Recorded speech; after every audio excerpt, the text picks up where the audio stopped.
दुनिया से भीख मांग रहा है, मेरे लिए दुआ करना, मेरे लिए दुआ करना। दुआ की फैक्ट्री आपके घर में है, आपकी माँ है, आपके वालिद है, दुनिया में घूमता फिर रहा है, भाई साहब मेरे लिए दुआ करना, मेरे लिए दुआ करना, मेरे लिए दुआ करना। जिसके घर में दुआ की फैक्ट्री है उसे छोड़कर दुनिया से भीख मांग रहा है, मेरे लिए दुआ करना, मेरे लिए दुआ करना। दुआ की फैक्ट्री आपके घर में है, आपकी माँ है, आपके वालिद है, उन्हें छोड़कर आप जाकर मस्जिद के इमाम साहब को बोल रहे हैं, मस्जिद के मौज़िन साहब को बोल रहे हैं। बोले जरूर, लेकिन सबसे पावरफुल दुआ करने वाले सिर्फ दो है आपकी जिंदगी में, और वो है your mom and your dad. इनकी दुआ मरने के बाद भी जिंदा रहती है।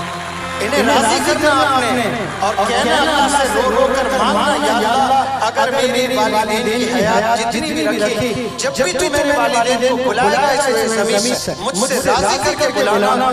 नाराज होकर अगर चले गए तो फिर मेरा जहन्नम ठिकाना, या अल्लाह मेरी हिफाजत फरमाइश।